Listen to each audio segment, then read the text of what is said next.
Good morning, everybody. I'm Dr. Jimmy Henderson again, cognitive scientist, cognitive specialist, and metaphysician. And I'm going to be talking again about some aspects of the mind, the power of our mind when it comes to spirituality and metaphysics. Once again, this talk it comes from our latest book, Understanding Metaphysics, Using Psychology to Better Understand Metaphysical Experiences, which is available on Amazon, other sales portals, and also from Fiona van Rensburg at the Portal of Alchemy. Right, I'll make a statement in my book that our mind is the key to everything that we experience. And what we see and perceive of the world is not always an accurate version of reality. It's colored by our perceptions, by our feelings, and by our state of mind, and even our level of consciousness. I want you to think of it. We're looking through the world and looking at ourselves through a lens. And the lens is dirtied in a way, full of dust and debris from the past, distorted a bit because of the way we look at things. And our frame of reference is the way we look at the world and look at ourselves. Now, our frame of reference is basically that lens that we look at, that we use to look at the world, look at ourselves, look at reality. And it gets distorted by what we've experienced in the past. As I said, our frame of reference.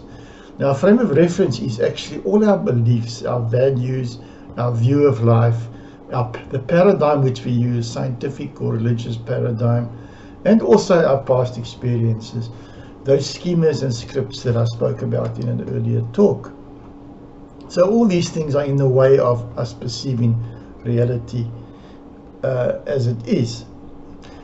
The problem is our minds can also alter, change, or even augment what we see.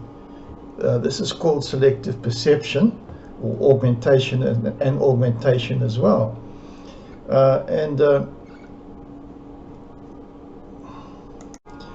We also hear what we want to hear, and in other words, selective hearing as well. In other words, the stuff that's important to us, and we tend to ignore that which is not relevant or which does not fit our existing beliefs. So the selective perception and selective reporting as well is pervasive in our world today.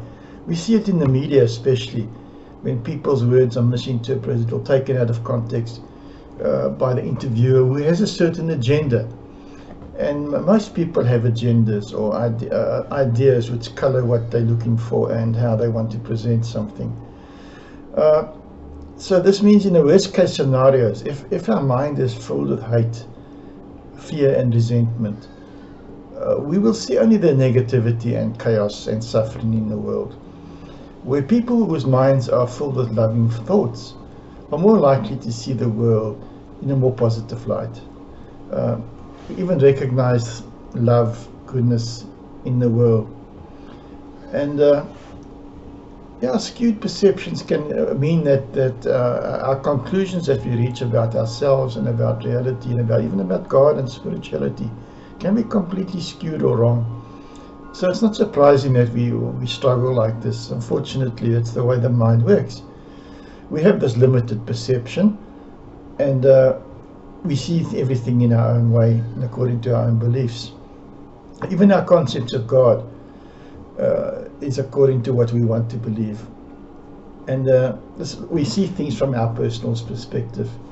And we'll see this later on, even in your metaphysical life. When you perceive things, you perceive it in accordance with your own frame of reference and your own paradigm. It's a very short talk today. I hope that you've enjoyed it. I will do more talks later on the book. You're also welcome to visit my website. There's a lot of articles there and links to my other books as well. www.discoveringyourself.co.za. So until next time.